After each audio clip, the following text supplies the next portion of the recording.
So చాలా అంటే చాలామంది స్టూడెంట్స్ అయితే అడుగుతున్నారనమాట. ఎంతగానో ఎదురు చూస్తున్నారు ఏపీ ఇంటర్మీడియట్ సప్లిమెంటరీ ఎగ్జామినేషన్‌కి సంబంధించి సో రీవెరిఫికేషన్, రీకౌంటింగ్ రిజల్ట్స్ కోసం అయితే ఎదురు చూస్తున్నారనమాట. ఎందుకంటే సో చాలామంది స్టూడెంట్స్ అయితే అడుగుతున్నది ఏంటంటే ఎంసెట్ రిజల్ట్స్ కూడా దగ్గరకైతే వచ్చేస్తున్నాయన్న. మాకు రీవెరిఫికేషన్, రీకౌంటింగ్ రిజల్ట్స్ వస్తే మేము కూడా వెంటనే సో మాకు కూడా రిజల్ట్స్ వచ్చే ఛాన్స్ అయితే ఉంటుంది. మార్క్స్ అప్‌లోడ్ చేసుకొని సో మేమైతే ఒక సబ్జెక్ట్ ఫెయిల్ అయ్యాం, 2 సబ్జెక్టులు ఫెయిల్ అయ్యామని అయితే బాధపడుతున్నారు.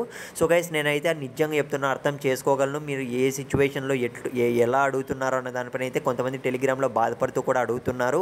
ఎందుకంటే నేను చెప్పాలి, ఎందుకంటే చాలామంది స్టూడెంట్స్ అయితే కాంటాక్ట్ అవుతున్నారు, అందుకే చెప్తున్నా. కాకపోతే ప్రెజెంట్ చూసుకున్నట్లయితే మనకు వచ్చిన అప్డేట్ ఏంటంటే సో రేపైతే మనకు ఈ రీవెరిఫికేషన్, రీకౌంటింగ్ రిజల్ట్స్ అనేటివి అయితే రిలీజ్ చేస్తారన్న అప్డేట్ అనేది అయితే తెలిసింది. కానీ సో నిజంగా రేపు రిలీజ్ చేస్తే మాత్రం ఇదైతే గుడ్ న్యూస్ అని అయితే చెప్పుకోవచ్చు. అందుకే నేనైతే మెన్షన్ చేయలేదు స్టార్టింగ్‌లోనే. ఎందుకంటే సో ఇదైతే ప్రస్తుతానికి మనకు అఫీషియల్ అప్డేట్ అయితే కాదు మామ, గుర్తుపెట్టుకో.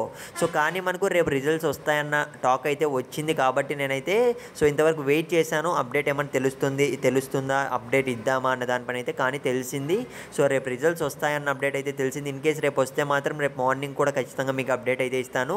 సో నేను చెప్పేది ఏంటంటే ఒకటే పాయింట్ అయితే చెప్తున్నా. సో మన సబ్స్క్రైబర్స్ ఎవరైతే ఉన్నారో వాళ్ళైతే ఆల్మోస్ట్ అయితే సో జనరల్ ఎగ్జామ్స్లో ఏపీ ఇంటర్మీడియట్ మెయిన్ ఎగ్జామ్స్లో పాస్ అయిపోయారు, సప్లీలో కూడా పాస్ అయిపోయారు. సో రీకౌంటింగ్, రీవెరిఫికేషన్ పెట్టుకున్న తర్వాత మెయిన్ ఎగ్జామ్స్లో కూడా పాస్ అయిపోయారు. కానీ నువ్వు సబ్స్క్రైబ్ చేసుకోవాలమ్మా, గుర్తుపెట్టుకో. సో మేబీ నీ బ్యాడ్ లక్ అయి ఉండొచ్చు, ఇప్పటికీ కూడా ఆలోచించకు, ఛానల్ సబ్స్క్రైబ్ చేసుకో. సో ఆల్ ది బెస్ట్, రేపు రిజల్ట్స్ రావాలని అయితే కోరుకుంటున్నా.